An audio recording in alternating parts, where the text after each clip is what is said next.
안녕하세요. 사회적 경제 미디어 이로운넷 김규태 부국장입니다. 제1호넷이 7월 9일과 10일 이틀간 창사 12주년 컨퍼런스 2030 세이가담을 개최합니다. 세이가담은 세상을 이롭게 가치를 담다의 준말인데요.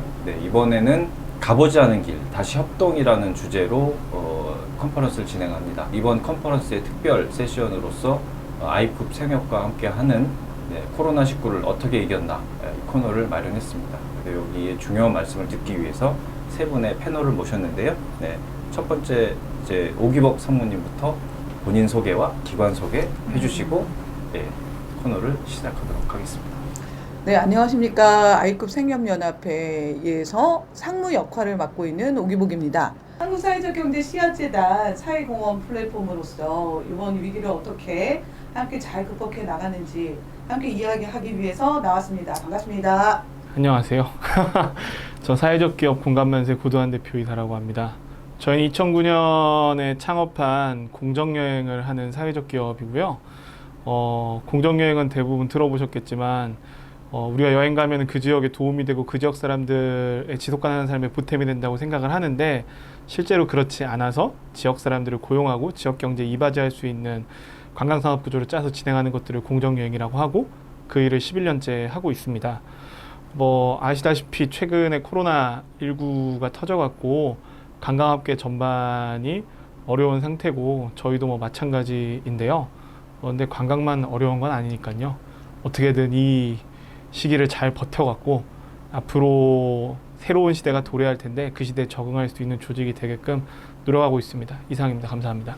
네, 반갑습니다. 현재 에이팟 코리아 이사장을 맡고 있는 정미정이라고 합니다. 에이팟은 국가와 조직을 넘어서 협력 가능한 재난 대응 플랫폼을 구축하는 것을 목표로 하고 있고요. 현재 아시아 6개국이 공동의 플랫폼을 구성하고 있습니다. 저는 경주 지진 이후로 재난 대응 활동을 조합에서 시작을 했고 지난 2년간 아이쿱 재난 대응 위원장을 역임을 했고 이후 퇴임 이후에 현재 에이팟 코리아 이사장으로 재난 대응 영역에서 활동을 이어가고 있습니다. 반갑습니다. 네, 반갑습니다. 다들 상반기 때 많은 일들 겪으셨고 현장에서 정말 활발하게 활동하셨던 분들이라 많은 얘기들이 나올 거로 좀 기대를 하고 있고요. 먼저 상무님께 그 아이쿱 입장 또는 씨앗재단 입장에서 정리를 좀 먼저 요청을 좀 드려도 될까요?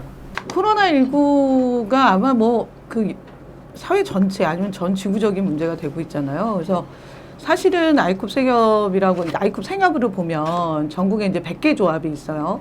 근데 이제 협동조합이 주로 하는 일은 조합원하고 만나고 대면해서 활동하고 그들과 일종의 커뮤니티를 만들고 그 안에서 좋은 일을 도모하고 이런 활동을 하는 게 이제 아이쿱 생협이 주로 하는 활동인데 코로나19 이후에 보면 일단 대면하는 활동들은 거의 다 이제 없어진 거죠. 그러니까 활동한다라는 것에 갖고 있는 과거의 방식하고는 많이 달라진 것 같아요. 그래서 그러다 보니까 이제 지역조합들이 뭐를 어떻게 조합원과 만나서 이야기를 풀고 활동을 해야 되는지 모르겠다. 이게 일단 기본적으로 활동하는 조직으로서는 굉장히 어려움이 있었고요. 두 번째는 그 사람들이 갖고 있는 다 이웃이잖아요. 이웃인데 어쨌든 코로나19 터지고 나서는 되게 고립감이 있어요. 이거는 아마 나중에 이제 심리적으로 추가적으로 얘기가 되겠지만 고립감이 있는 이 사람들이 갖고 있는 건 단지 그냥 개인이 고립하는 문제가 아니라 이걸 어떻게 나를 넘어선 우리가 함께 극복해야 될 문제냐라는 것에 대한 인식을 함께 같이 하고 그다음에 이 안에서 또 소외되거나 또는 배제되거나 또는 어려울 수 있는 사람들에 대해서 우리가 어떤 식으로 손을 내밀고 연대할 거냐에 대한 고민들을 하게 됐던 그런 시기가 아닐까라는 생각이 듭니다. 그래서 이번에 저희가 했던 수많은 활동들은 아마도 후자, 다시 말하면 이 안에서 또 어려움을 갖고 있는 사람들이 협동으로 어떻게 이거를 함께 극복할 거냐라는 거를 고민하게 했고 그 지점 안에서 우리가 할 수 있는 만큼 해보자. 재난은 제일 중요한 건 지금 여기 꼭 필요한 시점이 중요하잖아요. 그래서 그 시점에 맞춰서 우리가 일을 해보자라는 게 어떻게 보면 제일 큰 이슈가 아니었나라고 생각이 들고 그 안에서 이제 가장 연대하거나 또는 협력했던 두 기관이자 어떻게 보면 협력자이자 이웃이죠. 그래서 오늘 이 자리가 어떻게 보면은 그런 도움이 정말 도움이 됐습니까? 라고 묻기도 하고 또 때로는 뭐냐면 그 도움이 또 어떤 마중물의 역할을 했는지에 대한 얘기도 할 수 있는 그런 자리가 아닐까라는 생각을 해봅니다. 대표님 질문 전에 그 현장에서 한번 활동을 하셨던 분 말씀을 좀 듣고 싶어요. 이사장님께서 대구에서 활동을 직접 하셨다고 알고 있는데요. 리얼한 상황들을 한번 좀 전해주시겠습니까? 대구 경북을 시작으로 이제 그 대구 시민들, 경북 도민들은 갑자기 패닉에 휩싸인 거죠. 그러면서 제일 먼저 나타난 게 마스크 대란이었어요. 맞아. 굉장히 빨리 마스크 대란이 나타나서 특히 아이를 키우는 엄마들은 어떻게 마스크를 구할 수 있을지 그 수소문하고 마트를 하루 종일 돌아다닌다든지 그리고 이제 인터넷에 대량 주문을 했는데 마스크가 결품이 된다든지 이런 것 때문에 굉장히 패닉이 오는 상황이었고 대구 같은 경우에는 이제 거의 이제 인적이 없을 정도로 유령 도시처럼 모든 그 가게나 식당 뭐 이런 것들이 다 문을 닫으면서 굉장히 걱정스러운 상황이 연출이 되었어요. 근데 우리가 감염병 재난은 이렇게 급속도로 빠른 속도로 확산되는 대규모 재난은 처음 겪어봤기 때문에 그 재난구호를 일선에서 맡고 있는 자치단체 대구시나 경북도에서 이걸 어떻게 해야 될지 처음에 굉장히 난감한 상황이었고 저희처럼 재난구호 단체에서도 이 대면을 해야 재난구호가 되는데 대면을 하지 않고 재난구호를 어떻게 해야 될지에 대해서 굉장히 많은 고민을 하던 시기였습니다. 당시가. 대구도 거주지도 경주시 네. 텐데 경주나 이 주변의 어떤 그 심리적인 분위기는 어땠는지 좀 간단히 좀 말씀을 좀 부탁드릴게요. 일단 거의 모든 식당 가게들이 문을 닫았고 그리고 아이를 키우는 엄마들은 이제 유치원이나 어린이집을 보내지 않았고 학교도 이제 보내지 않는 상황이 생기고 이제 꼭 가야 되는 직장은 가지만 가능한 외출을 하지 않았기 때문에 시가지 자체가 거의 텅 비는 상황이었거든요. 경주도요? 네네. 제가 청도군에 이제 그 아이쿱에서 보내준 물자를 지원하기 위해서 청도군을 갈 때 청도군 경계를 넘어서자마자 군청까지 갈 때까지 거의 인적을 찾아볼 수가 없었어요. 그 정도로 사람들이 공포가 굉장히 빨리 확산되었다고 그때 제가 좀 체감을 했던 것 같습니다. 초기에 문제는 진짜 마스크였거든요. 근데 저희가 자연드림에도 마스크가 있어요. 아이쿱 생협에도 마스크가 이제 공급되는데 마스크를 저희가 이제 물량을 어느 정도 감안하잖아요. 감안해서 뭐 7만 장, 몇만 장 이렇게 해요. 그러면 저희가 전국에 241개 매장이 있으니까 고르게 이렇게 분배를 해서 내보내거든요. 그런데 당시 이제 대구가 딱 터지니까 어떻게 처음 반응은 뭐냐면 나머지 매장들은 일단 급하지 않은 거예요. 그러니까 여기 거를 다 모아서 어디로 먼저 보냈냐면 대구로 간 거예요. 근데 이제 저희가 고민을 한 거죠. 이걸 그럼 판매할 거냐. 이거를 판매할 거냐라는 거예요. 이 얼마 안 되는 걸. 그래서 처음으로 이제 정미정 이사장님이 당시에 이제 재난대책위원장 할 때는 그래서 협의를 한 거예요. 협의를 하면서 결정했던 거 이건 판매하지 맙시다. 이거는 긴급 구호 물자처럼 풉시다. 해서 저희가 갖고 있었던 마스크를 일단 1인당 여러 장을 줄 수는 없으니까 그때가 1인당 2장이었나요? 한 장. 1인당 한 장씩 매장에 오면 다 나눠주기 시작한 거예요. 그리고 이제 저희 내부도 이제 마스크가 없고, 그 다음에 이제 대구뿐만이 아니라 서울, 수도권 막 이렇게 퍼지면서 이제 마스크 문제가 대구만의 문제가 아니게 돼서 굉장히 곤욕을 겪었던. 그렇지만 초기에 마스크의 문제가 굉장히 심각했구나라는 걸 그러니까 느낄 수 있었던 건, 마스크 한 장이 그냥 어쨌든 간에 이 시기를 극복하기 위해서 나눠드립니다라고 얘기했을 때 조합원 반응들이 굉장히 그때 너무 고마워했어요. 그 한 장이 뭐라고. 진짜 공동체라는 의식을 느낄 것 같았어요. 제가 그때 만약에 대구에 있었다면 네. 그 한 장을 구하기 위해서 정말 그러니까 감염병의 우려를 무릅쓰고 줄을 막 서 있는 상황을 네네. 보면 진짜 그건 조합원이기 때문에 얻을 수 있었다. 이건 네네. 굉장한 좀 그때 공감대를 마트에서 그 마스크, 대구 지역의 큰 마트에서 마스크를 판다고 했을 때 줄이 굉장히 많이 서 있는 장면이 CNN이나 BBC에도 방송이 나갈 정도로 굉장히 이슈가 됐었거든요. 그렇게 감염의 우려에도 불구하고 그렇게 많은 사람들이 줄을 섰다는 건 그걸 내가 마스크를 구하면 뭔가 내가 걸리지 않을 것 같은 위로의 의미도 있다고 생각을 해요. 그래서 그때 마스크 한 장에 5,000원 이상이 호가할 정도로 금 마스크가 된 상황에서 조합에서 조합원에게 마스크를 팔지 않고 나누겠습니다라는 메시지를 보냈을 때 굉장히 많은 조합원들이 안도와 안심을 느낀다. 이게 협동조합의 공동체 의식이구나라는 피드백을 주셨고, 그리고 조합원이 아닌 분들도 아이쿱 생협이 이렇게 재난이나 위기 때 조합원을 걱정하고 위로하고 안심시켜주는 게 굉장히 놀랍다는 반응을 많이 주셨습니다. 네, 그 보도자료를 내고 이제 쓰고 막 많은 곳에서 이제 그렇게 했지만 사실은 좀 아이쿱이 나눠줬다는 얘기는 저는 지금 처음 듣는 아, 그래요? 상황인 것 같아요. 전국에 있는 네. 매장 241개에서 대구로 다 모은 거예요. 예. 그때도 몇만 장 냈던 것 같아요. 근데 순식간에 이제 없어지고. 아까 말씀드린 마스크 한 장이 마스크가 아니라니까요. 그것이 갖다 주는 상징적 상징성이 굉장히 있는 거죠. 크죠. 네. 그래서 그게 내가 좀 안도할 수 있는 힘 이럴 수도 있지 않았을까라는 생각. 피해 상황에 대해서 이제 대표님께 한 번 더 고 대표님께 여쭤보기로 실제로 여행사를 하시고 제일 여행이 이제 막 꼽혀야 될 시기에 큰 타격을 받으셨는데요. 어떠셨나요? 그러니까 지금 기억하실지 모르겠는데 코로나가 우리나라에서 이제 본격적으로 문제가 된다고 했었던 게 한 2월 말 이 정도였잖아요. 네. 예, 그 정도였었고 뭐 거의 뭐 그랬는데 그 전에 1월에 그 관광시장에는 필리핀의 마닐라 남쪽에 있는 화산이 하나 작게 폭발했었는데 화산재 때문에 공항이 폐쇄됐었어요. 며칠.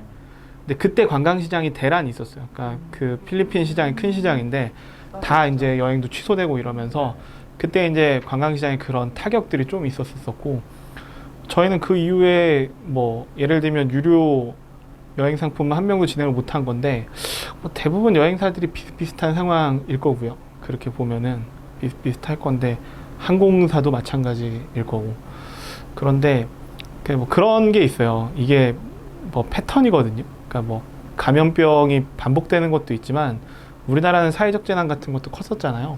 그러니까 예를 들면 세월호 같은 사건 터졌을 때도 관광시장은 예컨대 약간 침몰이었었고 사스 메르스 때에도 그 다른 산업 타격보다는 메르스 이럴 때에도 관광은 꽤 이제 있었고 뭐 조류독감 구제역 이런 것도 관광시장은 영향을 받기는 하거든요.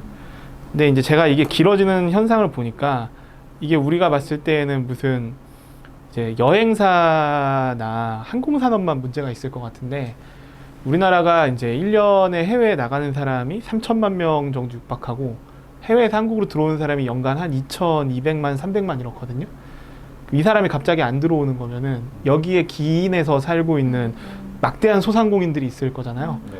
그럼 이제 거기가 이제 거의 조직적 타격들이 있는 거예요. 지금 전반적으로 보면. 이게 어느 경제의 한 축이 이제 무너지고 있는데 그럼 이게 일자리일 거고 경제 지표일 거고 이럴 거잖아요. 근데 이제 여기 마땅한 대책이나 이런 것들이 없죠. 그러니까 지금 여행사가 망하고 뭐 무슨 항공사가 문 닫고 이런 문제를 다 떠나갔고 시장 경제나 생활 경제 전반에 미치는 것들을 어떻게 접근해서 향후에 이걸 어떻게 돌파할 것인가 이런 것들을 지금 정도면은 이제 사회적으로 담론화시켜서 이야기를 해야 되는 시점인 것 같아요. 예. 대표님이 몸담고 계시는 여행업 이외에 네네. 사회적 기업을 하시면서 많은 다른 업종 분야도 네네. 있을 텐데 그쪽에 좀 들은 얘기 좀 있으신지 피해 상황들 한번 좀 말씀 부탁드려볼게요. 일단은 관광객이 많이 들어오는 지역들이 있잖아요. 예. 가령 뭐 제주도도 그럴 거고 서울만 해도 뭐 서울에 중구 이런 데가 명동 있고 이런 데들은 뭐 소상공 업계라든가 이게 호텔만 있는 게 아니라 외국인 상대로 하는 게스트하우스라는 이런 게 있을 거잖아요. 여긴 뭐 거의 전멸이라고 봐야 되는 거고.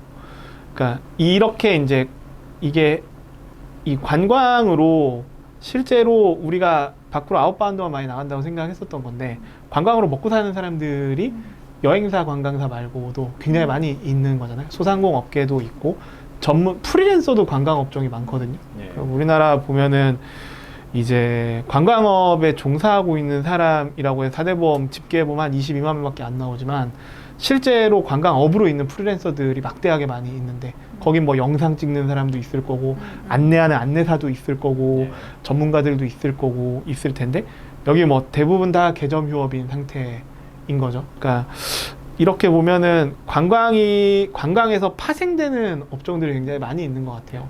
그러니까 유엔에서 집계한 걸 보면은 관광으로 파생되는 업계들이 전 세계 GDP의 한 10% 정도, 노동인구도 한 10% 정도 고용한다고 하는데, 그럼 이걸 국내에 그대로 적용한다고 하면은 산업의 전체 10%와 노동인구의 10%는 여기에 아주 직접적 타격을 받는다고 볼 수 있죠. 간접 타격 이상으로. 근데 이제 제가 보니까 이제 이런 것들이 이제 언론도 그렇고 사회도 그렇고 이제 다루는 것들이 여행이나 관광이나 뭐 항공업계 문제로 보는 경향성이 있는데, 제가 봤을 때는 산업 전반이나 생활경제 전반의 문제로 비화되는 것 같아요. 지금 보면. 네. 지금 뭐 사회적 거리두기가 살짝 느슨해져서 다시 또 감염 환자 네. 수가 많아지긴 하는데, 지금 한 5월 달이나 이럴 때는 조금 상황이 개선이 되졌다고 볼 수 있나요? 아니면 여전하다고 봐야 되는 건가요? 우리가 국내 여행을 다닐 때 있잖아요. 네. 그러니까 제주도에 여행을 갈 때 우리가 여행사를 이용하진 않잖아요. 그러니까 국내 여행은 이미 여행 업계가 할 수 있는 역할이 거의 끝났어요. 제가 보면 국내는 이동을 하는 항공이나 공기업인 코레일 같은 게 남아 있는 거고, 렌트카나 공유카 시장이 좀 있죠. 그리고 숙박을 보면 대형 숙박이나 이제 소규모 숙박들이 좀 있잖아요. 그게 조금 회복됐다고 해도 이 사람들은 대부분 무거운 덩치의 기관시설을 갖고 있으니까 이거를 운영하고 돌리는 돈은 턱없이 부족한 상태일 거고, 아무리 사회적 거리도 해제됐어도 국내 여행 수요가 올라온다고 하더라도 기본적으로 이제 사람이 고용을 많이 하고 있는 게 어쨌든 여행업계라든가 소상공 쪽일 텐데, 이 업계가 탄력적으로 회복되는 거를 공급해 줄 수는 없는 모양새가 있을 거고, 우리나라 여행업계들이 대부분 아웃바운드, 그러니까 해외에 나보내는 사업에 이제 치중하고 있는 이유가 국내 여행이 마진이 그만큼 안 남는 이슈들이 있어서 그렇거든요. 국내 여행 전문성이 없으니까. 제가 봤을 때는 정확히 여행 중개업이라고 하는데, 여행사들이 하는 일을, 여행 중개업 자체는 이제 새로운 시대를 살 수 있을 전환을 하지 않으면은 지금 같은 방식의 여행 중개업은 몰락할 가능성이 높죠. 네. 지금 뭐 TV나 신문 보도에는 바깥으로 많이 나가서 야유회 가고 나들이 가고 하는 걸로 보이지만, 실제로 그게 여행 업계나 그 관련된 소상공인 네. 관련 그 직종들한테는 실제로 수혜 혜택이 크게 오지는 않고 네. 있다고 좀 설명이 네. 해주신 거로 좀 네. 이해가 됐고요. 네네. 그러니까 결국 어려운 상황은 좀 계속 되고 있고, 네. 더더욱 불안한 거는 지금 이제 원인을 알 수 없는 감염자들이 나타나면서 뭐 그렇게 좀 진행이 되고 네. 있다는 점이고요. 뭐 그럼에도 불구하고 계속 그 극복하려는 노력들을 다 세 분 다 각 네. 포지션에서 해주신 걸로 알고 있는데요.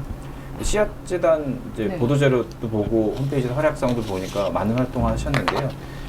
구체적으로 어떤 활동을 하셨는지 씨앗재단 소개와 더불어 그래서 좀 효과가 어떤 게 좀 있었다, 이래서 좀 극복했고, 아까 마스크 사례도 좀 말씀해 네, 주셨지만 그런 사례들 몇 가지를 더 뭐 좀 보태주실 수 있을까요? 대표적으로 씨앗재단이 갖고 있는 사회공헌 프로그램 안에서는 소지역에 대한, 예를 들면 지원이라든가, 아니면 예전에 있었던 뭐 쌍용자동차 문제 있었을 때도 심리 지원이라든가, 뭐 이런 지원들, 그다음에 구례 괴산에 대한 대표적으로 이제 구례 같은 경우에 산부인과가 없는데 저희가 이제 산부인과 의료시설을 지원하거나 이런 식으로 이제 씨앗재단 자체는 소지역들이 갖고 있었던 어려움을 좀 극복하기 위한 지원들, 또는 사람에 대한 지원, 그 다음에 사회적 경제에 대한 기업들에 대한 지원, 이런 것들을 하고 있어요. 근데 이 재난 같은 경우는 사실 어떤 기관이나 사람의 영역이 아니라 사건이잖아요.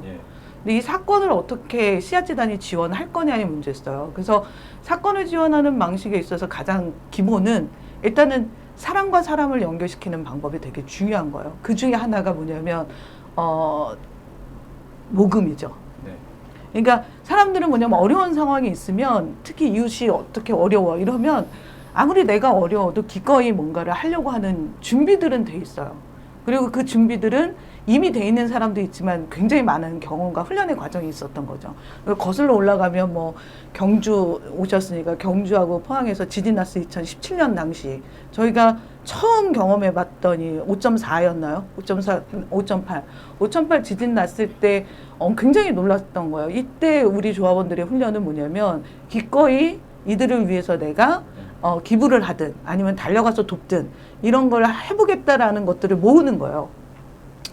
그러면 이제 씨앗재단은 그 기금을 모은다. 예를 들면 모으고 그다음에 그것을 어떻게 쓸지를 결정하고 그래서 바로 현장에서 투입하고 이런 방식으로 뭐냐면 재난 상황은 이게 시간이 지나서 나중에 지원하면 의미가 없어요. 재난인 현장 그 자체에 바로 긴급 지원돼야 되는 게 필요한 거니까. 그래서 씨앗재단이 주로 했던 일은 어떤 사건이 터지면 사람을 연결해서 그들이 기부하게 하고 그 기부가 현장으로 바로 투입될 수 있게끔 하는 거죠. 그 역할들을 일단 씨앗재단이 했던 거고 이번에 코로나19가 터졌을 때 씨앗재단이 그래서 첫 번째 방법대로 모금을 한 거예요. 네. 모금을 해서 그러니까 씨앗재단이 이제 매칭하겠다. 5천을 모으면 5천을 매칭해서 1억을 만들고 그다음에 뭐 만약에 1억을 모은다 그러면 2억을 만들고 이런 방식으로 했는데 저희가 1억을 목표로 했어요. 네. 근데 목표가 금방 달성이 되는 거예요. 며칠 만에. 며칠 만인지는 제가 정확하게 있지만 저희가 불과 뭐 보름 정도 했어요. 네네. 보름 정도 했는데 그게 모금이 되는 거예요. 그러면 모금이 된 다음에 모아서 어디에 써야 될지 이렇게 기획하는 게 아니라 이미 기획은 들어가요. 네. 이미 기획은 들어가고 있다가 정미정 이사장님이 말씀하겠지만 이게 이제 대구 지역에 급식 지원하는 방식으로 도시락 지원하는 방식으로 먼저 돈을 지원하고 네. 나중에 모금을 하는 거죠. 이런 방식으로 일단은 설계를 했던 거고 두 번째 제일 컸던 거 아까 물자 지원 같은 경우가 있어요. 네. 사람을 연결하기도 하지만 물자 지원은 저희가 100개 지역조합이 있다 그랬잖아요. 그러면 지역조합들이 또 지역사회 나눔 활동을 해요. 저는 가장 놀라웠던 건 지역조합들이 이제 마스크 대란이 일어나니까 그 일회용 마스크를 구하기 어려워요. 그러니까 필터를 넣을 수 있는 천 마스크를 제작하기 시작해요. 잘 못하는데 박음질에 네. 그 무슨 지역조합 사무실이 뭐 공장 같아요. 그래서 공장같이 막 재봉틀 돌리고 왜냐하면 미싱이라고 하는데 재봉틀 동아리들이 있어요. 네. 이렇게 막 만드는 그런 동아리원들이 막 나와서 하루에 막 몇십 개씩 만들어대고 그 만든 걸 어디도 가냐면 가장 예를 들면 어려울 수 있는 사람들한테 가요. 독거노인들한테 가거나 아니면 이주노동자들. 네. 또 제외될 수 있는 이주 노동자들한테 이 천 마스크를 기부한다거나 이런 식으로 해서 지역조합은 뭐냐면 물자죠. 그러니까 그렇게 마스크를 만든다거나 아니면 이제 키트를 만들어요. 지원 키트. 그래서 거기에 이제 물품을 담죠. 물품을 담아서 현장을 지원하거나 또는 뭐냐면 여기서 소외될 수 있는 사람을 지원하거나 이런 방식으로 아마 그러니까 아이쿱과 씨앗재단, 그러니까 씨앗재단은 실적의 그런 플랫폼의 역할을 하는 거고 거기에 발휘되거나 일단 실제 손발이 돼서 움직이는 건 지역조합의 이제 수많은 조합원층들이죠. 이때 이 조합원들이 가장 또 뭐냐면 남을 도울 때 느끼는 행복감이 있어요. 그래서 또 그 행복감이 컸던 것 같고 이따 도시락 얘기하겠지만 도시락 그 영상 찍은 게 있어요. 사람들이 그걸 보고 막 운 거예요. 자전거 타고 한 아이가 집에 있는 동생 갖다 줄 거예요 라고 하면서 자기 도시락과 동생 도시락을 자전거에 싣고 가는 거야. 근데 그 자전거의 뒷모습이 영상에 담겼거든요. 그걸 보고 막 또 울어. 울면서 뭐냐면 우리가 하는 일이 이런 거였구나 라는 생각을 하게 했던 그런 게 아니었을까. 네.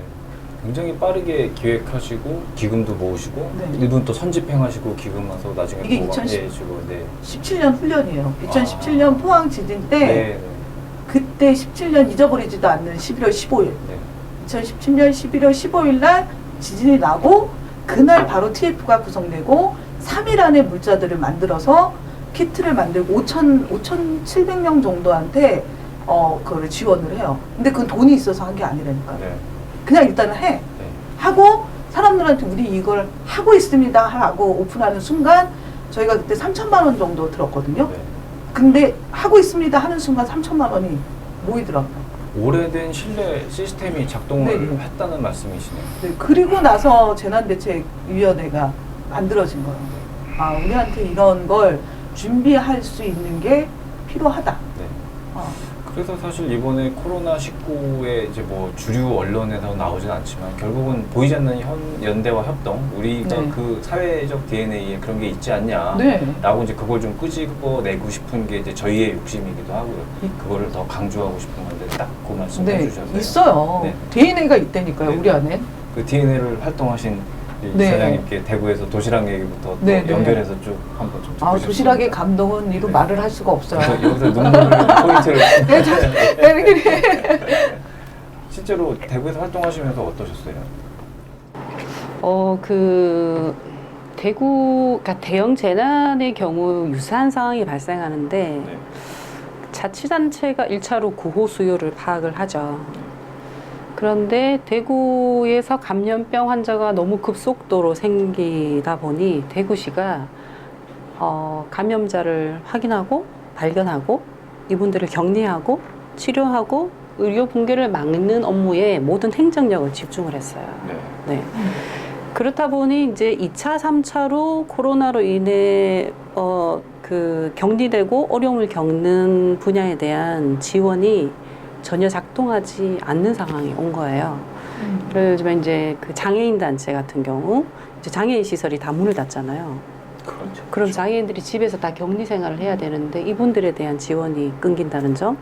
그리고 이제 노인복지센터 같은 경우에도 노인들이 무료 급식이 중단되니까 각자 집에서 계시는데 이분들이 뭔가 이렇게 해먹기에는 이 공급이 제대로 안 되는 거죠. 그 다음에 이제 그 지역아동센터 같은 경우에는 계약이 계속 연기가 되고 그리고 아이들이 학교를 못 가는 상황에서 지역아동센터마저 다 문을 닫았단 말이에요. 대구의 지역아동센터가 한 200곳 정도에 한 5,000명 정도의 어린이들이 거기에서 돌봄을 받고 있는데 그렇다 보니 아이들이 이제 부모들은 대부분 뭐 직장을 나가고 아니면 조선가정에 있는 아이들 하루 종일 이제 집에서 혼자 방치가 돼 있는데 그럼 이제 식사를 못 하게 되는 거예요. 뭐 라면을 끓여 먹거나 굶거나 이런 상황이 생기는데 그 돌봄을 하지 못하니까 이제 이 아이들이 어떻게 생활을 하고 있는지조차 현황 파악이 안 되고 그래서 아이들이 마스크가 없는 채로 이제 다니는 아이들도 있는 거예요. 그러면 감염에도 이제 노출이 돼 있는 상황이 있으니까 그래서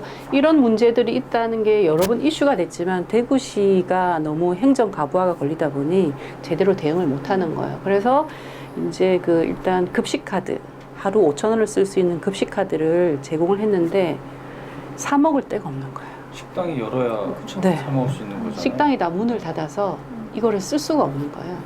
네. 그래서 이제 저희들이 대구시에 먼저 문의를 했어요. 뭘 도와주면 좋겠냐. 왜냐하면 자치단체가 먼저 구호 수요를 파악하기 때문에. 네. 근데 대구시 담당자가 일단 통화가 잘 안 돼요. 그리고 뭐가 필요하냐고 물어보면 우리도 모르겠다. 너무 정신이 없으니까. 그냥 기업들이 막 음료수랑 많이 갖다 주니까 유통기한 긴 거면 다 좋으니 아무거나 주세요. 그러면 이제 뭘 줘야 될지도 너무 헷갈리고 이걸 어디에 갖다 줘야 될지도 모르고 그래서 그냥 대구 운동장에 그걸 다 보내면 그냥 분배를 그냥 알아서 하는 시스템이라 어디가 급하고 어디가 시급한지도 모르고 이런 걸 노인복지센터나 아동센터에 갖다 줄 사람도 없는 거예요. 그래서 이제 저희들이 대구시를 통해서는 그 수요를 파악하기 좀 어렵겠다고 생각을 했어요. 그래서 이제 지역 공동체를 가동을 했죠. 네. 대구 지역에 있는 공동체를 가동을 해서 지금 뭘 가장 시급히 해결을 해야 되겠냐라고 물었을 때 이제 대부분 아이들이 제일 사회적 약자니까 사회적 약자가 재난 시에도 가장 큰 재난 약자가 되기 때문에 아이들 구호에 대한 의견이 많이 나왔어요. 그래서 아이들이 지금 밥을 못 먹고 있는데 아이들을 위해서 도시락을 만들어주면 좋겠다 이런 의견이 이제 요구가 나오기 시작한 거죠.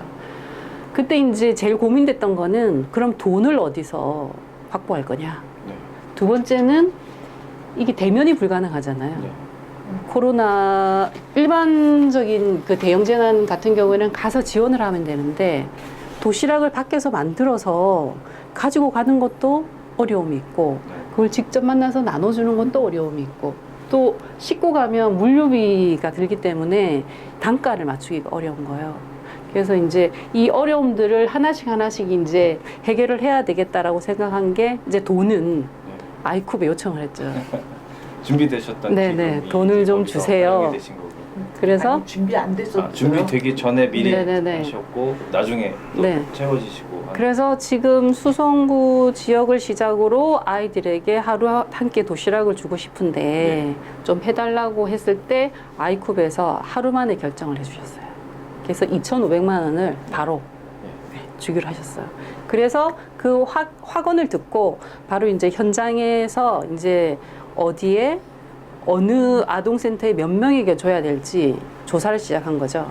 두 번째 문제는 도시락을 어떻게 갖다 줄 거냐라는 고민을 할 때 이제 어떤 그 제안이 왔냐면 그러면 문을 닫은 대구 지역에 식당이 많으니 이 식당에 문을 열게 해서 대금을 드리고 거기서 만들어서 아이들에게 주면 식당도 다시 그렇죠. 회복이 가능하고 아이들도 도시락을 먹을 수 있어서 상호 이제 돌봄이 되지 않겠냐 해서 이제 식당들을 막 섭외하기 시작한 거예요. 그래서 처음에 식당 5곳을 이제 섭외해서 이제 200명에게 주기 시작을 했는데 그때 이제 식당 사장님들이 보통은 이제 구호 사업을 하면 이제 다 끝나고 돈을 보통 정산을 하잖아요. 그래서 이제 신뢰가 갖기가 어려운 거예요. 에이팍 코리아가 처음 들어본 단체고 빨리 도시락을 만들어 달라고 하는데 이 돈을 받을 수 있을지 없을지도 걱정되고 안 그래도 어려운데 재료를 사야 되잖아요. 네. 그래서 이제 저희들이 일단 무조건 통장으로 현금을 바로 넣어드렸어요. 네, 바로 넣어드리고 일단 신뢰를 바탕으로 이제 아이들에게 만들어 주십시오라고 요청했을 때 식당 사장님들이 한 분이 그런 말씀을 하셨어요. 하늘이 돕는구나 이런 말씀을 하셨거든요. 그러니까 현금으로 쏴주는 데가 별로 없다는 거예요. 그래서 이제 그분들도 만들면서 굉장히 보람을 느꼈고 그리고 이제 지역아동센터에서는 아이들이 어떻게 지내는지 궁금한데 도시락을 받으러 올 때 아이들이 잘 지내는지 안부를 물을 수 있어서 너무 감사하다는 이야기를 많이 들었고 특히 이제 뭐 실업이나 이런 문제로 그 구성원들이 집에 있는 경우가 많았는데 도시락을 드리면 식구들과 이거 도시락을 나눠 먹는 거예요. 그러면서 이제 가족까지 돌봄이 되는 그런 효과가 있었습니다. 그리고 저희들이 이제 구호를 할 때 제일 좋은 구호는 재난 당사자가 재난 회복을 하는 그런 회복 탄력성을 높이는 구호 방법이 가장 좋은 방법인데 이번에 식당 사업 같은 경우에는 이분들이 이제 구호를 받는 수동적인 대상에서 본인들이 구호를 하는 주체적인 구호자가 된 거잖아요. 그렇게 역할을 하게 함으로써 오히려 재난 회복력을 굉장히 빨리 할 수 있는 구호 사례가 돼서 굉장히 많이 이슈가 되었습니다. 그래서 지역 방송에도 나오고 해서 이제 처음에 저희들이 할 때 대구가 5,000명의 아이들이 있는데 200명밖에 못해서 굉장히 아쉬웠는데 이 소식을 듣고 이제 희망브릿지에서 4억 원을 더 추가로 지원을 하고 싶다고 해서 마지막에는 100개 그 지역아동센터에 한 2,000명의 아이들이 급식 도시락을 지원받을 수 있게 된 거죠, 결과적으로. 그래서 아이쿱에 빨리 지원하는 이 시스템이 굉장히 재해 구호를 할 때 좋은 마중물이 된다고 생각을 해요. 네. 그래서 아까도 말씀하셨지만 제가 포항 지진 그리고 2018년 강원도 산불 지진 이번에 코로나19까지 아이쿱과 같이 이제 재난구호 활동을 했는데 아이쿱 생협과 씨앗재단이 가지고 있는 굉장히 혁신적인 재난구호 프로세스가 있어요. 미리 약속하지 않은 프로세스인데 하다 보니까 굉장히 효과적이고 혁신적인 프로세스가 자동적으로 생겼어요. 그게 뭐냐면 구호를 할 때 보통은 이제 기금을 구호금을 모금하고 한 2주 정도 모금하고 2주 후에 구호를 한단 말이죠. 대부분은. 그런데 아까 말씀하셨듯이 시간차가 너무 발생합니다. 그럼 구호 상황이 긴급한 구호 상황이 다 해소가 돼요. 그래서 별 효과가 없어요. 그래서 그 시간차를 메우기 위해서 아이쿱과 씨앗재단은 그 필요한 구호 물품이나 금액을 우선 지원을 합니다. 그래서 현장에서 바로 구호 활동을 할 수 있게 우선 지원을 하고 그동안 이제 후에 15일 정도 보통 모금을 해서 그 돈을 메우거든요. 이게 이제 아이쿱 생협 전국에 조합이 있고 조합원이 있고 그리고 이 돈을 빨리 지급할 수 있는 씨앗재단이라는 플랫폼이 있기 때문에 굉장히 선진적이고 빨리 구호 활동을 할 수 있는 기반이 잘 돼 있다고 생각하고요. 이건 아이쿱이나 씨앗재단에서 누구도 미리 사전에 이런 걸 설계하고 동의하지 않았지만 뭔가 이웃을 돕고 공동체 연대를 한다는 DNA가 다 있기 때문에 의사결정을 빨리 하고 지불을 할 수 있는 그런 시스템이 잘 마련이 되어 있다고 저는 생각을 합니다. 프로세스를 좀 마련해야 될까요? 그러니까 제가 그래서 협의를 맺었잖아요. 사실 이제 이런 백서를 혹시 준비하고 계시냐라고 이제 질문을 이따 드리려고 했던 건데 미리 좀 말씀을 드리는 건데요. 사실 이제 그 보도 자료를 쓰고 나서 이제 저희도 이제 느낀 게 뭐냐면 기사가 나간 다음에 아 우리도 저렇게 해야 되겠다는 이제 아이디어가 이제 눈덩이처럼 계속 커지는 것 같아요. 아 저기 저랬구나. 그랬더니 뭐 대구에 보내기 위해서 뭐 전주에서도 오고 광주에서도 오고 서울에서도 가고 내가 이쪽에다 지불을 하면 대구에 있는 식당에서 아이나 할머니 할아버지들한테 갔다. 이런 것들이 이제 아이디어가 이제 점점 씨앗이 커지는 느낌들을 이제 받았거든요. 그래서 초기에 딱 먼저 누군가가 이렇게 물꼬를 틔워주는 역할, 네. 그게 되게 중요했다고 좀 생각이 들고요. 그래서 아까 이제 백서는 조금 이따 다시 한 번 더 여쭤볼 거고요. 그 구호하시는 쪽에서 그러니까 활동가 차원에서 또는 이제 재단 차원에서 지원하신 거지만 사회적 기업 자체도 서바이벌 하겠다는 생각으로 굉장한 노력을 하신 걸로 알고 있는데요. 대표님 회사에서는 어떻게 일단은 위기 극복을 하려고 하셨는지 그 얘기 좀 듣고 싶어요. 근데 이제 여행이니까 네. 뭐 특별한 방안이 있지는 않아요. 이건 제가 봤을 때 그러니까 비가 그쳐야 되는 것처럼 네. 그러니까 그냥 그쳐야 되는 상황이기 때문에 제가 봤을 때 누가 방안이 있다고 얘기하면은 그건 제가 봤을 때 거짓말일 것 같고 네. 방법이 없어요. 제가 보는 관점에서 방법이 없는데 이럴 수는 있죠. 예를 들면 정부 사업 같은 경우에는 돌아갈 수밖에 없는 것들이 있어요. 근데 예를 들면 그거를 할 수 있는 조직이 있으면은 그럼 조금 버티기 용이해질 거예요. 가령 뭐 그런 거 잘 논의 안 되는데 무슨 아까 말했던 것처럼 뭐 포스트 코로나 관련돼 있는 어떤 특수한 관광 정책을 연구할 수 있는 조직이 있다라든가 가령 예를 들자면 아니면은 수용 태세를 갖추긴 해야 되니까 뭐 그런 것들에 대한 고민을 할 수 있다던가 그러니까 뭐 다른 건 모르겠지만 앞으로 여행은 뭐 이렇게는 변할 거거든요. 불특정 다수가 집결했었던 게 특정한 소수가 여행하는 걸로 바뀌게 될 거예요. 그거에 맞춰 갖고 예를 들면 뭔가를 준비해야 되는 조직을 파트너로 삼아서 뭐 일을 한다거나 뭐 이 정도가 굳이 찾아서 일을 한다면은 할 수 있을 거는 같은데 제가 봤을 때 여행업계와 관광업계는 현재 상황으로 놓고 보면은 특별한 출구는 없어요. 네, 그거는 제가 봤을 때 방법은 없는 것 같아요. 네. 여전히 어려운 상황인 거고. 그러니까 구호를 넘어서 이제는 그 사회적 경제 주체들이 실질적으로 매출이 회복되고 팔로가 좀 늘어나고 그런 상황이 와야 되는데 그거에 대한 그 여행업계가 아니더라도 대표님께서 좀 보시기에 뭐 좀 이런 것들은 좀 아까 구호처럼 선제적 구호처럼 선제적인 정책이라든가 아니면 선제적인 시스템 뭐 가동될 게 뭐 어떤 게 있을지 아이디어가 혹시 있으신지 좀 말씀 해주세요. 뭐 정부랑 민간 사이드 두 개인데 정부만 얘기하면 일단 그 관광업계에 정말 필요한 지원이 이루어진 거라고 보이는 건 제가 봤을 때 서울시에서 네. 서울시에 등록되어 있는 여행사들한테 재난기본소득처럼 현금으로 500만 원을 주는 뭐 이런 걸 했어요. 근데 이게 관광업계만 준 게 아니라 마이스하는 업계도 줬었었고 이제 이거는 용처를 따지지 않고 자기들이 특수심사를 하면 주는 건데 1000개씩인가 선정해서 줬거든요. 그리고 이제 그걸 뭐 영수나 증빙이 필요 없이 기본소득처럼 법인한테 내려주는 거죠.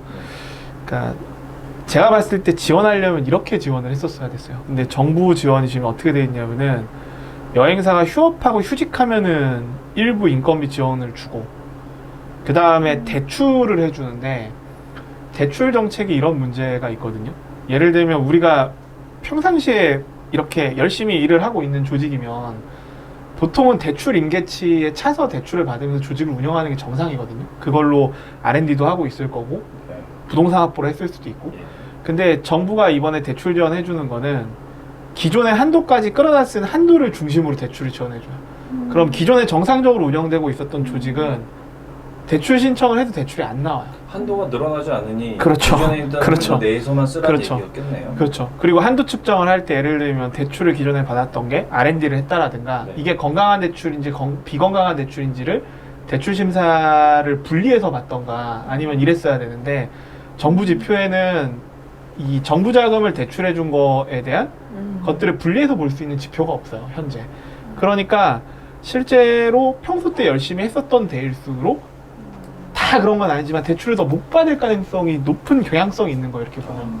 근데 아이쿱은 지원을 어떻게 했냐면은 이제 제가 보니까 파트너십이 높은 단체한테 지원이 필요한지에 대해서 물어보고 이제 그냥 현금으로 돈을 1,000만 원을 준 거거든요. 여기도 아까 서울시처럼 특별한 증빙은 없이 준 거죠. 그러니까 돈의 액수가 많고 적음을 떠나갖고 이렇게 지원을 해주되, 예를 들면 다 지원해줄 수 없으니까 뭘 선별해야 되는 게 있을 수 있을지는 모르겠는데 이렇게 해줬어야 되는데, 제가 봤을 때 정부 사이드에서 나온 정책 중에서 여행사가 정말 받아갖고 기묘하게 썼던 거는 서울시에서 시행한 여행업 위기극복 프로젝트인가? 뭐 이런 거였던 것 같고, 민간에서도 보통 공모전을 하거나 아니면 수요조사를 해가지고 지원해주는 건 있었어도 아이쿱처럼 이렇게 지원해주는 거는 뭐 제가 다 본 건 아니라 제가 잘 모르지만 뭐 흔치 않고, 지원은 액수가 적더라도 이렇게 하는 게 맞는 것 같아요. 제가 봤을 때 재난기본소도 우리가 다 써봐서 효과를 누린 것처럼 이게 맞는 것 같아요. 네. 아이쿱이 이번에 제가 또 기억나는 것 중에 하나는 그 아이쿱이 판로 확보를 해주시기 위해서 했던 작업들이 어떤 게 있었는지 조금. 예를 들면 재난 현장을 지원하는 방식이 네. 하나 있고요. 재난으로 인해서 사회적 경제 아까 씨앗재단이 실제 모금했던 걸 매칭했던 거의 일부를 정말로 우리한테 파트너십이 강했던 또는 파트너십을 맺고 있었던 것들과 관련해서는 우리가 이제 공모가 아니고 그냥 일단 재난이잖아요. 일단은 필요한 곳에 쓸 수 있게끔 금액이 크진 않았어요. 근데 어쨌든 뭐 1,000만 원, 뭐 작게는 200만 원 이렇게 지원하는 게 있고, 그다음에 판로를 연다라는 건 예를 들면 모두의 극장 같은 경우가 있어요. 여기는 영화 상영을 못 하고 이제 사람들 모두 다 극장 지금 거의 뭐 영화관들이 영화 상영 못 하고 있어요. 그런데 모두의 극장처럼 특히 다큐라든가 아니면 이런 영화 사업을 하는 곳에서는 상영 자체는 꿈도 못 꾸죠. 근데 이후에 상영한다라는 걸 전제로 하는 거예요. 그냥 미리. 이게 뭐냐면 선결제 방식인 거잖아요. 근데 이거는 이제 사회적 경제, 씨앗재단 입장에서는 사회적 경제 영역의 재난 지원 방식을 그냥 지원하기도 하지만 향후에 어쨌든 본인이 그거를 계속 운영할 수 있게끔 하는 게 필요한 거니 그런 식으로 이제 진행을 했던 경험이 있고, 또 하나가 뭐냐면 이미 뭐냐면 우리한테 약간 우리 안에 DNA가 타고난 DNA도 있지만 훈련돼서 그 DNA가 잘 작동하게 하는 게 있어요. 그 중에 이제 대표적인 게 이번에 정부도 하고 있지만 이제 선결제 같은 경우 이제 먼저 결제하고 그 다음에 산지도 먼저 결제해 주는 거죠. 근데 이게 아이쿱 같은 경우는 굉장히 오랫동안 지금 작동하고 있는 수매선수금이라는 제도가 있어요. 그러니까 조합원들이 미리 돈을 넣어놓고 그러면 조합원들한테 미리 받은 거를 산지의 수매선수금을 미리 결제하고, 그래서 산지에서는 생산을 하는 데 있어서 기본을 마련할 수 있게끔 하는 거거든요. 이게 오랫동안 조합원들이 하고 있어요. 한 조합원의 데이터상으로 보면 한 16% 정도가 하고요. 작년 이제 데이터 방식은 그때그때 넣는 선결자까지 포함하면 30%가 넘는 사람들이 수매선수금 방식이거든요. 이게 딱 지금 재난 상황에 선결제하는 거하고 비슷해요. 그렇게 하면 그런 게 이미 익숙하게 조합원의 한 30%가 익숙하게 그런 훈련이 돼 있다 보니 이런 이제 일반적으로 물품을 구매하는 데 있어서 선결제, 산지에 대한 선결제 이 방식이 하나가 있는 거죠. 그래서 뭐 공감만세하고 얘기를 또 시작하면 또 하루 종일 가요. 이 여행이 저희하고 인연이 10년이거든요. 그래서 공정여행을 올해 저희가 야심차게 코로나라고 생각 못하고 저희가 매년 공감만세하고 공정여행을 60명, 많게는 100명 가까이도 이렇게 가본 적이 있는데 올해 이제 작년에 60명에서 80명을 늘리기로 하고 어느 나라를 갈 거냐 다 정하고 그다음에 그거를 날짜까지 다 픽스했는데 다 터진 거예요. 그러니까 공감만세 입장에서는 굉장히 어떻게 보면은 수익 구조가 나올 수 있는 이 사업이 이제 스톱된 거죠. 그래서 저희가 그 고민을 하면서 일단 지원하는 건 그대로 지원하고 외국 여행하는 공정 여행은 어렵다면 그러니까 아까 얘기했던 것처럼 소수의 사람들이 국내로 여행할 수 있는 방법에 대한 새로운 기획들 이런 것들이 지금 일단 준비되고 있는 거죠. 그러니까 이 팬데믹 상황이 오래될 때 우리가 어떻게 비대면하면서도 일상을 살아갈 수 있느냐라는 문제가 어떻게 보면 굉장히 사회 전체적으로도 화두가 돼야 되고 담론이 돼서 경제면 경제 또는 커뮤니티면 커뮤니티 이 준비들을 좀 해야만 어쨌든 사회 안전망을 만드는 데 있어서 준비가 되지 않을까라는 생각을 해요. 아까 팔로 얘기하셔서 모두의 극장이 하나의 사례가 된 거예요. 좋은 사례일 것 같고요. 그런 아까 같은 극복의 사례들이 이번에 체계화되게 정리가 좀 돼야 될 거란 생각이 좀 들고요. 네. 그래서 이사장님께 이제 여쭤보고 싶은 거는 이제 국내에서 활동하셨던 이제 에이파컬에서 하셨던 좋은 아까 사례는 말씀해 주셨고 그 이외에 다른 단체나 이런 거는 좋은 아이디어도 해보고 싶었는데 뭐 시기를 놓쳐서 못했다는 그런 아이디어와 그다음에 에이파코리아가 갖고 있는 이제 해외 글로벌 네트워크에서 좀 다른데 좋은 사례가 혹시 좀 추가해 주실 게 있을까요? 코로나 상황에서 일단 도시락 사업을 끝내고 나서 이제 또 고수요를 파악하다 보니 이제 방과후 강사들의 실업 상태가 계속 상당 기간 지속이 됐거든요. 그래서 방과후 강사들은 계약을 해야 수입이 있는데 계약을 하지 않으면 수입이 없기 때문에 그럼 이분들에 대해서 또 어떤 고호 사업을 할지 고민을 하다가 이 방과후 강사들이 자신의 수업을 유튜브 채널에 업로드를 하고 그 채널을 이제 그 학습 공백이 있는 아이들에게 제공을 하면 이 아이들이 이제 대면하지 않고 온라인으로 그 학습을 받을 수 있기 때문에 그 방방학교라는 온라인 구호 채널을 만들었어요. 네. 이게 코로나 시대에는 대면이 어렵기 때문에 온라인으로 구호할 수 있는 시스템을 저희가 처음 이제 시도를 해본 거죠. 그래서 10명의 방과후 강사들이 10개씩 모두 100개의 수업을 채널에 올렸습니다. 그래서 그 채널을 저희들이 이제 활용할 수 있게 안내를 하고 거기서 만약에 수익이 생기면 이제 지역 아동센터에 기부하는 조건으로 이제 그 채널을 운영한 사례가 있고 또 생각지도 못하게 이제 코로나가 국내 상황뿐만 아니라 해외에도 다 지금 다 그 격리가 돼 있는 상태이기 때문에 해외에 있는 분들이 이제 연락이 오는 분들이 있었어요. 이 방방학교 프로그램을 해외에 있는 아이들에게도 사용하고 싶다.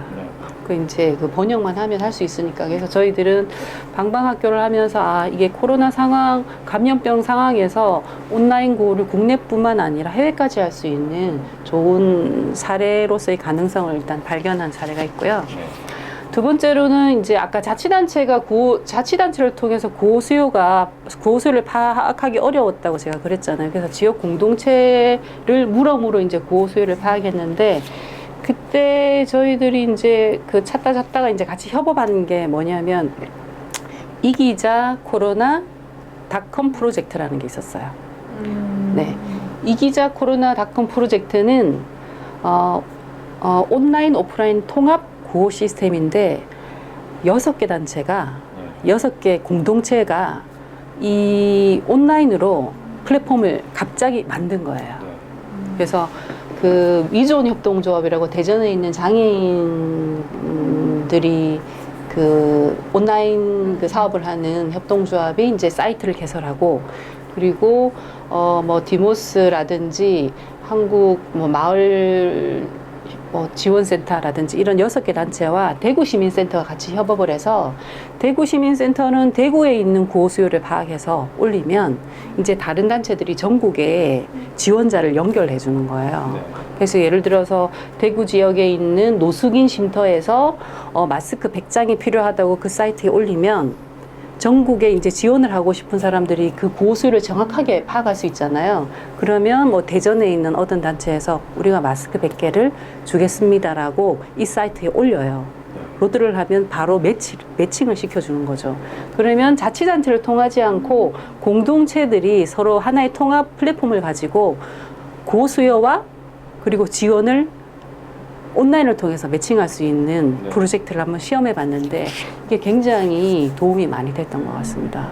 그래서 컨텐트 시대의 새로운 구호 방법이 이게 되겠네요. 네, 그래서 여기에서 19개 단체가 지원을 받았는데 노숙인 쉼터라든지 이주 노동자라든지 그다음에 노인, 장애인 시설들이 직접 지원을 받았거든요. 그러면 이제 그 물품을 지원하는 입장에서도 내 물품이 어떻게 누구에게 가는지 좀 어려울 경우에 효능감이 떨어지잖아요. 그런데 이주 노동자들에게 사실 이주 노동자들이 마스크 구하기 어렵잖아요.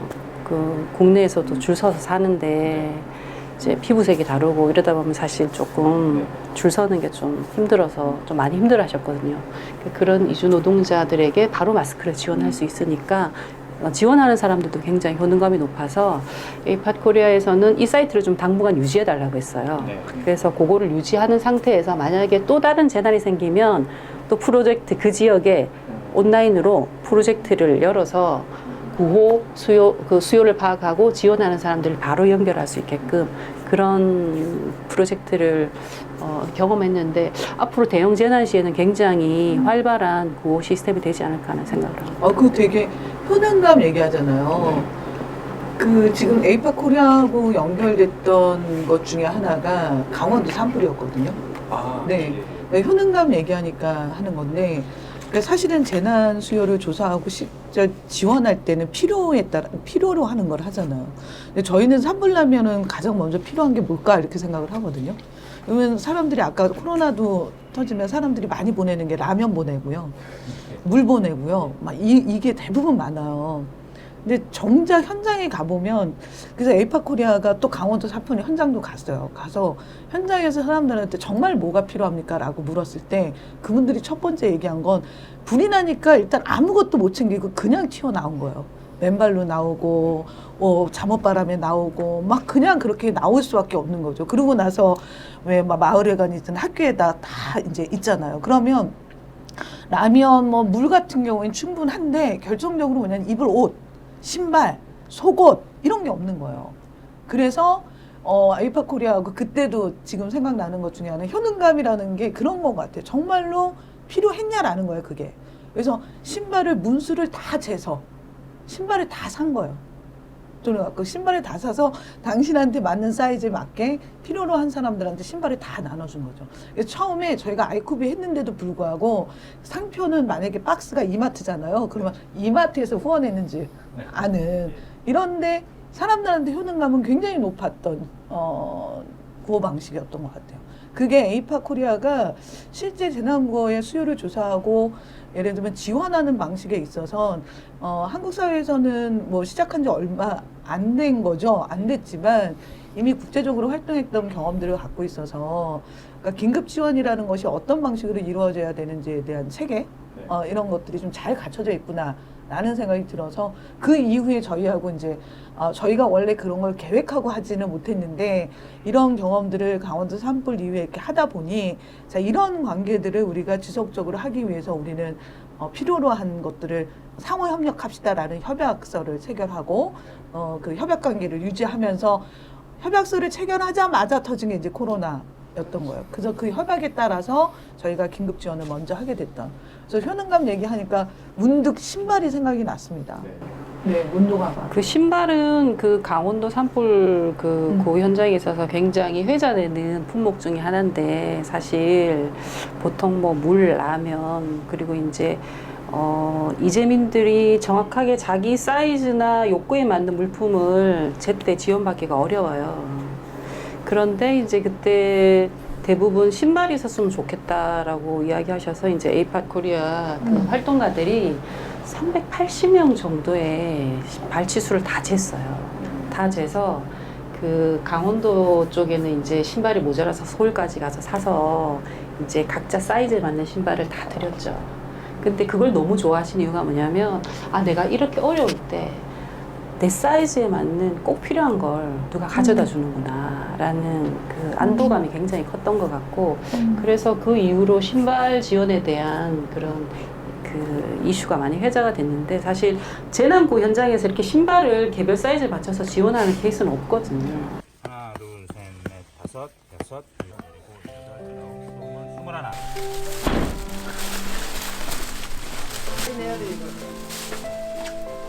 안녕하세요. 좋아요. 좋은데 아유 신발을 다 얻어 신고.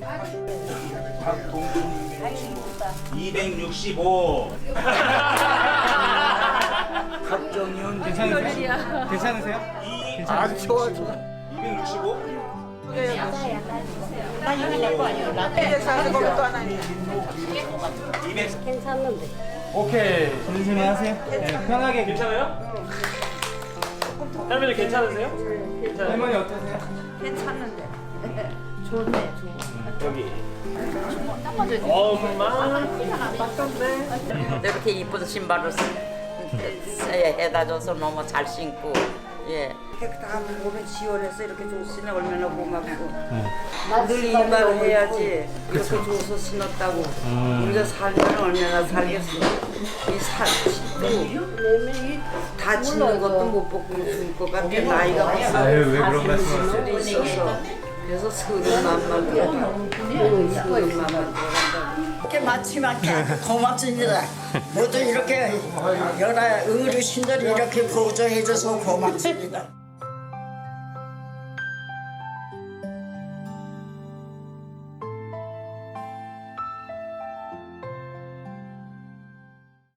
보통 이제 잘못된 기부 형태죠. 그러니까 가서 사진 찍기 위해서 포즈를 찍는 것들은 공급자 입장에서 그렇죠. 하는 그 자기만족 기부였는데 그게 아니라 정작 피해자, 수요자 관점에서 거꾸로 접근해서 필요한 것들을 공급을 해서 효용감을 높였다는 것은 굉장히 중요한 사례를 지적해 주신 거로 생각이 듭니다. 그리고 이제 그 어르신들이 신발을 받고 나서 이제 어느 정도 이렇게 마음이 가라앉으니까 자꾸 우시는 거예요. 네. 이제 집이 다 불타고, 저 사진도 내가 못 가지고 왔는데, 내가 저 집을 언제 지어서 다시 살아보겠나 하면서 계속 우셔서, 그때 이제 저는 당시 이제 아이쿡 재난위원회에 있었으니까 심리 지원을 해야 된다고 생각했어요. 그래서 심리 지원을 해달라고 그때 1,000만 원을 바로 보내드렸거든요. 그 이유는 이제 제가 경주 지진을 겪었기 때문에 대형 재난에서 긴급한 구호 타임이 끝나면 심리적인 트라우마가 굉장히 오래 가기 때문에 그 심리도 심장 마사지 하는 것처럼 황금 골든 타임이 있어요. 그래서 그 골든 타임에 제대로 심리 지원을 하면 그 트라우마가 오래 가지 않기 때문에 그때 심리 지원을 해드렸는데 그때 할머니들이 그림을 그리면서 그림 중에 하나가 우리 마을 꽃밭이라고 거의 막 이쁘게 꽃 색칠을 다 하셨더라고요. 근데 그 꽃밭이 없는 거잖아요. 없어진 다 불탔잖아요. 그림으로 다시 그리면서 굉장히 치유를 받았던 그런 재난 구호 1차로 물자를 지원하고 2차로 심리까지 지원하는 이 시스템이 좀 이 아이쿡과 에이팟 코리아의 그 협업을 바탕으로 좀 국내에서 좀 잘 정착됐으면 좋겠다는 생각을 합니다. 앞으로 뭐 위기가 닥치지 않았으면 좋겠지만 살다 보면 또 어떤 일이 있을지 모르잖아요. 이번 경험을 바탕으로 이번에는 이런 거는 확실하게 좀 업그레이드 할 수 좀 해나가 보자. 그걸 그걸 사회적 경제 주체로서 대표로서 한번 기업인 입장으로서 한번 좀 정리를 좀 부탁드리겠습니다. 최근에 정부가 발표한 걸 보면은 이게 되게 오랜만에 바뀐 건데 관광 지표를 다루는 지표가 좀 바뀌었어요. 이전에는 많은 사람이 여행을 온다거나 매출이 많은 거였었는데 최근에 발표된 지표 수정안은 지역 주민 행복도라든가 지역 경제 기여성이라든가 이런 것들이 들어갔거든요. 그러니까 제가 봤을 때의 정부가 바뀌어야 되는 거는 관광을 바라보는 눈인 것 같아요. 그러니까 이전에는 정부도 그렇고 지자체도 그렇고 공기업도 그렇고 관광객이 많이 오는 게 무조건 답이었던 시대였던 거예요. 근데 앞으로는 이런 시대이기 때문에 그럴 수도 없고 또 그게 실제로 지역에 보탬이 되지도 않거든요. 그런 식으로 접근하는 게. 또 이제 지역을 어떻게 이 관광이라는 것도 지역 주민의 지속가능 삶을 위해서 산업적으로 이바지해야 되는 거지 여행객을 위해서 무조건 뭐 조정해야 되는 그런 건 아니잖아요. 그러니까 정부는 이 기회에 관광산업이라든가 여행업 자체를 바라보는 전반적인 시각의 변화가 있어야 될 것 같고 중앙정부 차원에서 지표를 새롭게 내려줘야지 일선 공무원들이 그 압박에 시달리지 않고 그거에 맞춰갖고 일을 재조정해서 일을 할 수 있을 것 같고요. 업계는 뭐 저도 업계에 있는 사람인데 그러니까 우리가 시대 변화에 뒤처졌던 것 같아요. 그러니까 특히 이제 한참 외국에서 인바운드가 들어오고 이랬을 때 정부 지원이 그렇다는 이유로 우리도 뭐 한 명이라도 사람을 더 받으려고 하고 또 더 보내려고 하고 이랬었던 것 같은데 이미 시대의 흐름이 그런 여행을 원하지 않지만 패키지라든가 이런 거의 간편성 때문에 비선형적으로 한국 소비자들이 여행 상품을 선택하는 경향성이 있었던 거거든요. 그리고 그런 자신감이 잘 없었던 것 같아요. 그러니까 뭐 알만한 사람들도 여행은 굉장히 박한 가격으로 가려는 경향성이 있거든요. 근데 그런 것들의 유혹에서 벗어나갔고 제값받고 제대로 된 상품을 공급했어야 되는데 업계 전체가 그러지 못했었던 거죠. 그러니까 워낙 시장 자체가 열악해서 그러는데 그런 것들이 이번 기회에 좀 정리가 돼야 된다고 생각하고요. 사경은 그러니까 아이쿱이 뭐 제가 잘 모르지만 이제 사회적 경제랑 연대하는 세이프넷이라는 조직을 만들고 거기에서 파트너십이 높은 조직들을 중심으로 이번에 이 모금하고 이랬던 걸 지원한 걸로 제가 알고 있는데 이게 기업 입장에서 보면 사실 이 1,000만 원이 작은 돈이 아니잖아요. 받으면은 아이쿱에 되게 입각해서 일을 할 수밖에 없게 돼요. 쉽게 얘기하면은 그러니까 아니 편집이 아니라 아니 이걸 왜 편집해? 아니 이게 되게 아니 저는 되게 영리한 지원이라고 생각하는데 아니 누가 예를 들면 어려운데 도와줬어요. 그러면 그 사람을 위해서 일을 안 하겠어요? 제가 봤을 때에는 그러니까 도와줄 거면은 걔가 원하는 방식으로 확실하게 도와주는 게 맞아요. 제가 봤을 때. 아 근데 우리가 할 수 있는 게 이만큼밖에 안 되는데 네가 최대한 원하는 방식으로 도와줄게라고 해서 도와주는 게 맞는데 우리나라에서 실제로 위기나 이걸 겪으면은 아까 뭐 두 분이 말씀하셨지만 사족이 되게 많은 거예요. 이걸 이렇게 해야 되고 이건 이렇게 해야 되고 제가 이제 어쩌면 여행업계가 다 도산할 수 있다고 제가 미리 말씀드렸지만 망할지도 모르는 입장에서 말씀드리는데 그런 지원을 하면 안 돼요. 그 받는 조직도 문제예요. 그러면은 인공호흡기 대고 쭉쭉 가는 건데 그렇게 하면은 시장 전체가 건강해질 수가 없는 것 같아요. 근데 이런 전반적으로 보면은 사경이 그런 걸 좀 만들면 좋죠. 일방적으로 기금을 조성해서 이거를 특별한 심사 과정을 통해 갖고 뭘 지원해 주는 게 아니라 상호 간에 괜찮은 조직이 어느 조직을 부조해 줄 수 있는 형태의 부조 조직이 생기는 게 되게 필요한데 사경에서 실제로 중간 지원 조직을 만들거나 중간 기금을 만드는 방식이 자원을 확 몰고 거기에서 기존의 여신권이나 기존 정부 조직처럼 일정 정도의 심사를 해서 지원을 해주면서 레이어가 하나 더 생겨갖고 갈등 구조가 하나 더 생기는 방식이 있었던 건 다 이렇지는 않지만 근데 어떻게 하면은 서로 좀 괜찮은 데가 그 당시 어려운 데를 좀 도와주는 형태의 부조할 수 있는 조직을 만들지에 대한 논의는 좀 해봐야 될 것 같아요. 뭐 또 다른 의미의 협동이 진짜 가동되는 형태. 근데 그게 필요하다고 하면 탑다운이 아니라 네네네. 예, 수평적 네트워크에서 그때 도와줄 네네. 수 있는 그 유연함이 좀 필요하다는 말씀을 드리고요. 현장에서 활동하시면서 이번에 아까 좋은 사례 말씀해 주셨고 해외 사례도 말씀해 주셨고 이런 것들을 어떻게 좀 체계화했으면 좋은지 이사장님께서 좀 정리의 형태로 말씀을 좀 부탁드리겠습니다. 그 경주 지진을 시작으로 거의 해마다 국내에서 대형 재난이 일어나고 있습니다. 그래서 이제 이전에는 뭐 우리가 재난을 겪겠어? 우리 뭐 지진은 일본이지 뭐 이런 그 남의 나라 이야기를 한번 생각했지.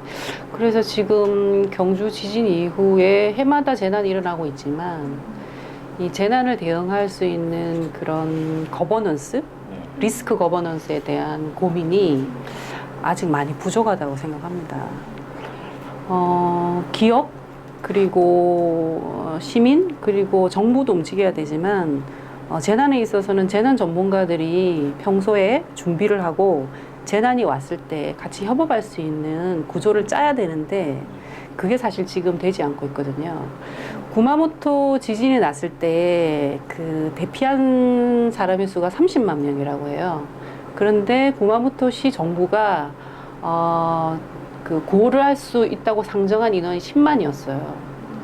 그럼 20만 명의 시민은 그냥 알아서 대피를 해야 되는 상황인 거죠. 그래서 장기간 차에서 잠을 자거나 아니면 뭐 동네 공터에서 텐트를 치고 자거나 이런 그 구호의 영역에 밖에 있는데 이런 구호 수요를 메운 것이 구호단체 그리고 민간단체 그리고 생협 공동체였거든요.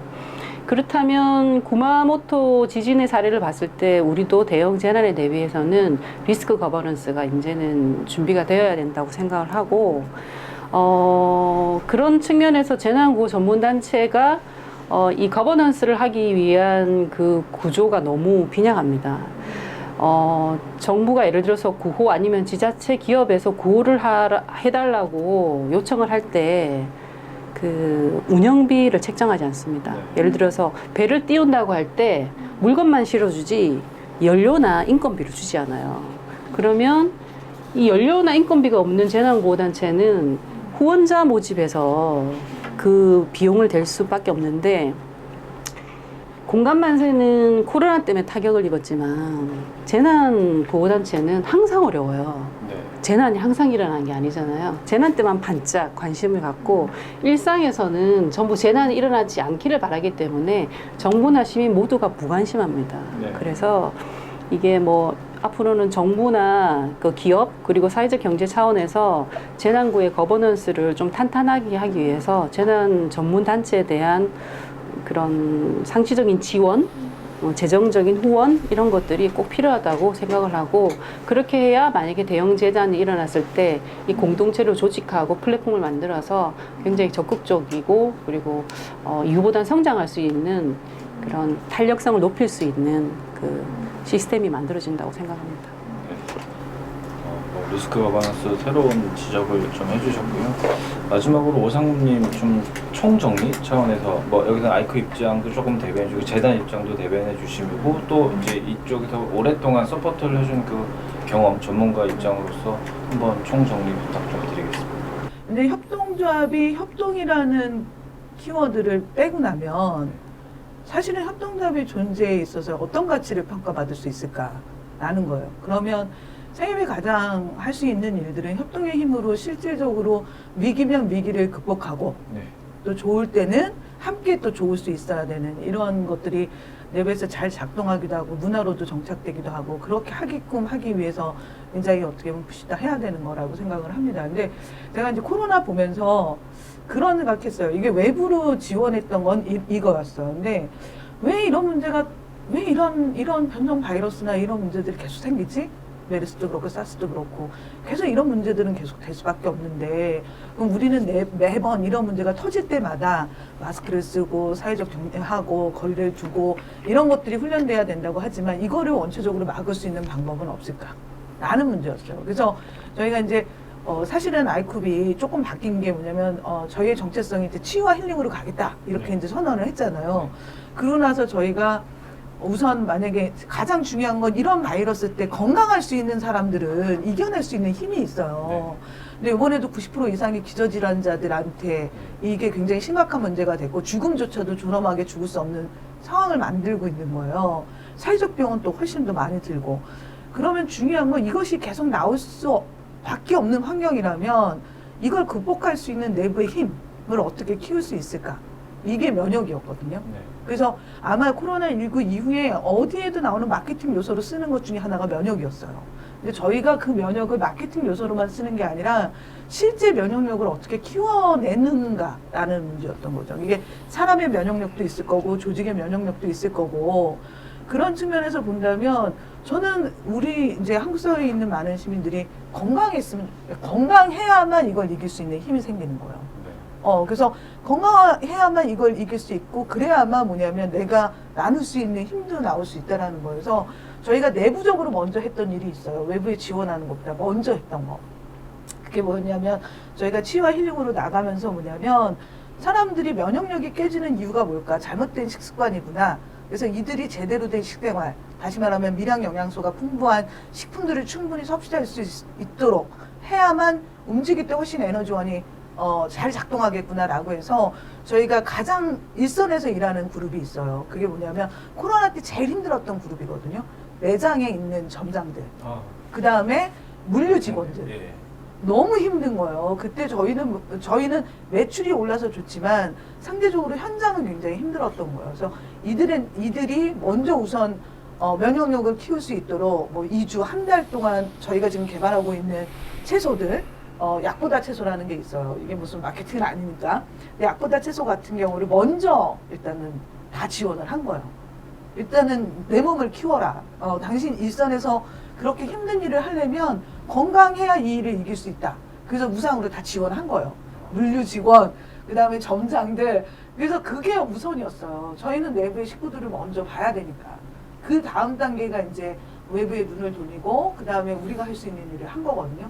저는 이 일을 겪으면서 불을 끄는 것도 중요하지만 불의 원천 자체를 막기 위해서 그것을 이겨낼 수 있는 내부의 힘들을 키우는 게 되게 중요하겠구나 라고 생각을 하고, 아이쿱이 하고 있는 거는 사실은 친환경 식품 치유 산업이라는 측면에서 본다면 우리가 사람들에게 정말 치유를 돕고 치유할 수 있는 식품을 만들고 개발하고 그걸 토대로 진짜 사람들의 면역력을 키우는데 도움을 줘야 되는 거예요. 그런 조직이 되어야 하는 게 가장 우선 과제예요. 그리고 그 우선 과제가 잘 실현되면 저희는 훨씬 더 이런 바이러스를 이겨낼 수 있는 내부의 힘이 내부의 조직의 면역력이 생긴다라고 생각을 해요. 두 번째 단계가 이제 저희가 구호단체는 아니었으나 좋은 에이팍 코리아를 만나고 한 10년 동안 했던 이제 공정여행이라는 사회적 경제 영역에서 공감만세도 만나고 했잖아요. 이분들이 자기 일을 할 때 굉장히 좋은 파트너였으면 좋겠어요. 그 파트너였으면 좋겠다라는 게 단지 예를 들면 지원을 하는 파트너가 아니라 이 일이 잘 돼서 아까 얘기했던 효능감도 높이고 실제 수요와 공급이 제대로 작동할 수 있을 때 굉장히 좋잖아요. 그래서 저희가 했던 모델이 그냥 아이쿱이 잘한다로 끝나는 게 아니라 아까 백서 얘기하셔서 제가 오늘 뜨끔했어요. 아, 우리가 이걸 정리해야 될 필요가 있겠구나. 그래서 다른 기관들, 다른 협동조합들이 아, 이런 일들이라면 우리도 기꺼이 이런 방식으로 하겠구나, 네. 할 수 있구나, 해야 한다라는 것들을 인지하고 움직일 때 훨씬 더 큰 도움이 될 수 있으면 좋겠다라는 생각을 해서 그런 백서?